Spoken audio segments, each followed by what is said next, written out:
Hey guys, welcome back to our YouTube channel. Today we're going to recap what we did with Candace and her beautiful family on the third and fourth day on our stay over at Puebla. But this video is going to be a little different because I'm going to talk about something more personal and share something very private with all of you, and the reason why it was so special to meet Candace. So instead of doing storytelling and kind of talking about the stuff that we did the fourth and the last day, I'm going to provide visual content for you guys to see what we did while I tell you why it was such a special moment to actually meet Candace in person, because it has to do a lot with my story, which a lot of you have asked about, and why I ended up back in Mexico. And as I've replied to many people, it's something that is really hard to talk about still. So just sitting in front of the camera and opening up that box of emotions and memories that we've kind of tucked away now is difficult. But I do believe in transparency and sharing our story with our community. And when the time comes and when we're ready to do so, we will. But I do want to touch just a little bit on it because Candace is somebody that I looked at while I was still in the United States before moving to Mexico. At that particular time of my life, when things were probably at the lowest point of my life, it was a very hard time for my family, for myself. Our life changed from one day to the next, essentially. And in the process of me packing my stuff and coming back home, I remember in the States that I was looking at content creators on TikTok sharing their life about Mexico, because I hadn't been to Mexico in 23 years, so I really didn't know what to expect. And all I was doing was looking for hope, a light of hope, a light of just anything that I could grab onto for my family, for myself, for our kids. And I remember seeing multiple people that were living in Mexico and sharing their story. And each story is special and inspiring in its own individual way. But the story that I was always drawn to the most was Candace's. And reason being is simple, because I can relate to her in regards to her having a family and having moved from the United States to Mexico with her family, which is the same thing that I did with Alondra, with our kids. And so I always resonated with her story. And not to discredit anybody else's story, but it's the one that always stuck to me the most. And as I was in the process of coming to Mexico, I remember just always getting on TikTok and just looking and at content and what life was like and the possibilities and everything that you could accomplish in Mexico. And it was always nice to see all of these different perspectives, because it would give you a glimpse of hope for somebody that was lost or somebody that was going through a hard situation like my family and myself. And so, long story short, we packed our stuff. I moved to Mexico first. My family, my wife Alondra, and the kids followed 4 months after. But in that 4 month span that I was here in Mexico by myself, I struggled a lot. It was the lowest point in my life, without question. I had life-ending thoughts. I didn't want to continue with life anymore. I just wanted to throw in the towel. It was a very hard position to be in, very difficult for me, very difficult for my family. And now that I was in Mexico, I had kind of disconnected from social media entirely, because now I was actually living in the moment. I didn't need to look at a screen for hope. I was here. I needed to find that hope and I needed to find that light on my own. But I always thought about those people that would share their lives on social media while I lived in the United States. I got here in August of 2023, and then my wife and my kids got here in January of 2024. And when my wife got here and we were finally together again, I started to just explore TikTok again. I started to get on social media again.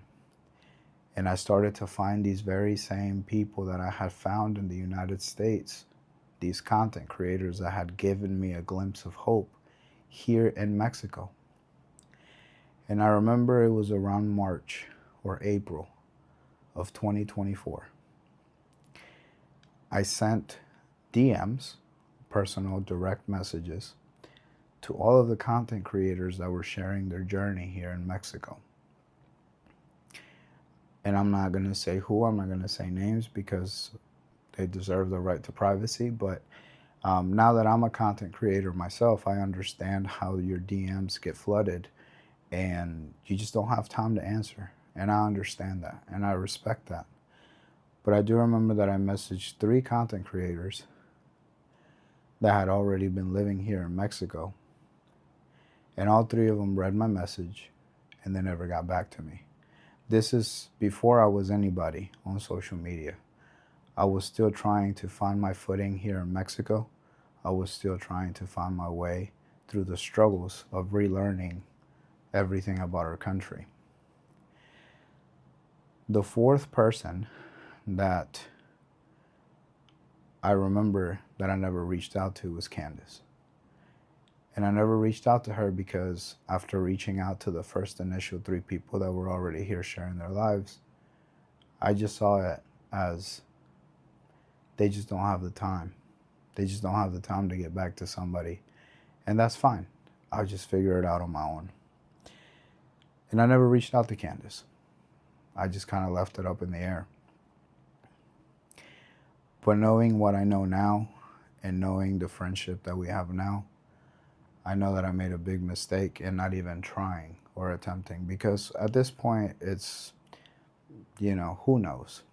At this point, she might have replied, she might have never seen it, we'll never know. But now that I have built a friendship with her, I realize now that I should have taken the chance to at least try to contact her. But I never did. And so life went on, and I just started to try and figure out life on my own here with my family and my kids. It was around November of 2024 that I started on TikTok. And it was one night where my wife and I were laying in bed and I said, you know what? I think I'm going to start sharing our life on TikTok and just what it is to live here in Mexico and show people in the United States that you can have a life in Mexico and you can live happy and you can figure something out for you and your family. And I started making TikToks. And I lasted about 2 months before I went viral and my account blew up. And by the 3rd month, I had gotten over 10,000 followers. And then month 3, month 4, month 5, I was just climbing the ranks. 10,000, 20,000, 30,000, 40,000, 50,000. And my account just kept blowing up. And it was crazy because to me, that was never supposed to happen. I didn't get on TikTok with the intentions of going viral. I didn't get on TikTok with the intentions of having a platform of over 100,000 followers. Now, between all of my accounts combined and all the followings that I have through all of social media, we're almost touching 200,000. That was never supposed to happen. That was never my intention. I was just going to use it as a hobby and showcase what my life looked like now back in our country. Well, months went by. I started making connections with other people that were sharing their life in Mexico. And it was neat. It was great to be able to collaborate and talk to other people that were sharing their stories. But I always thought about that one person, the person that I've always called the GOAT when it comes to this niche or this realm of content creation, which is showcasing your life in Mexico. And it happened when I had around 65, 70,000 followers, I want to say, where I got that notification that Juanita 70 started following you. I was in the kitchen. I remember running to the room to my wife, and excuse my language, but this is exactly what I said. You're not gonna believe who just started following me on TikTok. And she said, who? And I said, Candace. And she said, who? I was like, Candace. You know, at the time, I think she had 1.3 or 1.4 million followers. I said, you know, the girl that moved with her husband to a pueblo in Puebla, and they're starting to build her house, the ones that we were looking at before we moved to the United. I was just freaking out. Like, I was so excited. I was fangirling hard. I was fangirling so hard that as soon as she followed me, I went and made a TikTok. And I remember saying, you won't believe who just followed me. And I was like, La Güerita. And I just made a TikTok and I posted it. Catch me fangirling over somebody that follows me, because at the end of the day, we are all normal people. We are all normal human beings. And I think every content creator out there is special in their own ways, because we all have something special to offer. But the person that just followed me, yeah, I'm totally like, yo, this is crazy. I've been following her story for so long, and I am so fond of her because of everything she's been able to accomplish in Mexico. And guess who just started following me? I immediately sent her a message and I was like, yo, this is crazy. Because you are like the biggest inspiration about moving to Mexico and being able to restart your life. This is insane. Anyways, she just messaged me back and she's like, stop, I'm just a normal person like you. I'm like, yeah, but in the social media creation world, you're big time. Anyways, shout out to La Abuelita, yo. And as I was posting it, because it was immediate, as soon as she followed me, I went and I posted that TikTok. And as I posted it, she had sent me a message right away. And she said, hey, I would love to talk to you and your family and get to know more about your story. And I was like, ain't no way. I was like, this is not happening right now. There is no way this is happening right now. Because, and I've told Candace this, and I hadn't shared this with anybody outside of her and her sister, that Candace is somebody that I looked at as a glimpse of hope. She gave me, her and other people as well. You know, I have to be honest, there wasn't just Candace. But I related to Candace the most because she has a family and because she was here rebuilding her life with her young children, with her husband. And that was our situation as well. My wife, myself, and our children. So it was easy to relate to her, right? Not to discredit anybody else, but it was easy to relate to her because of her story. And I remember she asked me if she could get on a phone call with me to get to know me more and get to know her story and her family.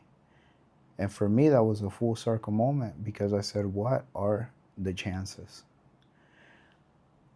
What are the chances that, and you will know more when we give you more context as to why we ended up in Mexico and what it was like going through what we went through, because it wasn't easy. At one point of my life, I didn't want to be here anymore. I didn't want to exist anymore. And even just thinking about it works me up. That's why this is so hard to talk about, because it's not easy. It was a very traumatic experience to go through in my life, and it wasn't easy. It was not easy at all, but it was such a full circle moment to get on the phone with Candace. Not because she's a content creator. Forget all of that. Forget her numbers on social media. Forget she's got 3 million followers combining all of her socials together. Forget the social media public figure that she is. Candace, the person that has inspired so many people, the person that I looked at one point in my life when I was going through the struggles that we were going through, she wanted to get on a phone call with me and my wife. and get to know us. And I said to myself, and I say it to myself till this day, what are the chances? What are the chances of me being somebody that at one point in the United States was looking at a phone, seeing her story and using it as a glimpse of hope, and then years later, or no, yeah, it was a year and a half later, give or take, I would be getting on the same phone call, or I would be getting on a phone call with her as a content creator myself, right? Because it all had to line up properly. She was on social media. That is how I found Candace. And then I went on to get on social media, and it was never my intention to blow up. That was the first part of it, is me having a social media platform for me to share my story. Because if I would have never shared my story, Candace would have never known I existed. There are so many people that do not get on social media and share their stories. They're just living in the shadows, struggling, not knowing what to do. Some people do grow the courage to get in front of a camera and speak up and talk about their life experiences and what they've been through and the change of moving back, relocating, repatriating, being deported back to Mexico. And that is how we're found on social media. So the first step was me getting on social media. The second thing was actually having a platform to be noticed, because a lot of people don't ever go above a couple thousand followers before they just stop posting, or maybe they just get discouraged, or whatever the case may be when it comes to social media. To each their own. But part of it was the virality part of it that happened so quick for me. And then months later, Candace came across my story as she was going through her TikTok, and we made that connection. And it's a full circle moment for me personally, because again, this was never supposed to happen. And here we are months later, after we had initially met. We finally gone over to visit her. We have finally met her family, the kids, Fidel. And I have nothing but great things to say about Candace and her family. I have seen firsthand some narratives that have been put out about Candace and her husband, from trolls, from people online, people that don't really know them personally. I can speak on it. I've known them. I got to know them personally. I've seen their everyday interactions, their dynamic of their family, their marriage. The videos don't do it justice. The amount of good that Candace and Fidel do for their community that does not go on camera, that does not get published for people to see, really says a lot about them. Because sure, social media has helped them build a platform. The support that you guys give them has helped them a lot. Candace has never denied that. Candace has never downplayed that. She's always been upfront and honest about all of that. And that's why I admire her so much, because she understands that at the end of the day, we're just people that just so happen to have a platform. And to hear somebody like her with over 3 million people that follow and support her all across all social media platforms, and still walk with that humility and remain humble and remain with her feet on the ground and not let it get the best of her, speaks so much about her, her character, and who she is as a person. Fidel is an incredible husband. He's an incredible dad. For me, seeing a man like Fidel as a father, speaking from a father to father, to see him, and as a husband to husband too, to see him be the type of husband that he is, the way he loves his wife, the way he loves his children, the way he has no problem telling his children that he loves them. That speaks a lot about him as a man, because in our culture, men around his age, 40 and above, they tend to have a little more of that machismo in them, right? And Fidel I could tell he's worked on it because of the way he carries himself. He doesn't carry himself like a traditional Mexican dad. A lot of us, like my generation, we didn't get a lot of I love yous from our dads because our dads were built to be strong men that showed no emotion. But that's not the case with Fidel. He can open up, he can have vulnerable moments with his children, with his wife, and it's truly beautiful to see as somebody that understands our culture and knows what our culture is about and historically how men have been raised to be. And for him to be able to do that back in his pueblo, surrounded by people that still hold strong to those traditions, is truly remarkable.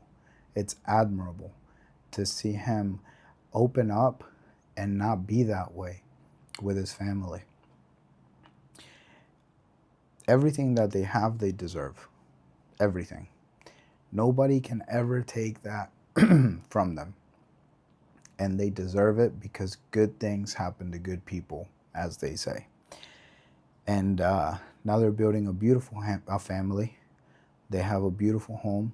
They have animals. Their kids are happy. They're happy. I've always said, man, like I say this on my socials all the time. People that hate on you, people that come after you, trolls, it's just because they're unhappy with their life and they just envy what you have. And at the bottom line, at the end of the day, that's all there is to it.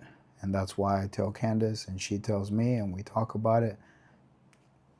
Just bigger and better things. And so that's all I have to say about Candace and her family and why it was a full circle moment to finally get to meet them, finally going over to see them. Now you understand why it was so special, why it was so cool, and why we cherish this trip so much. Unfortunately, Alondra was sick, the kids got sick, but we'll be back. And like I said, this is a friendship that's going to last a lifetime. This is no temporary collaboration.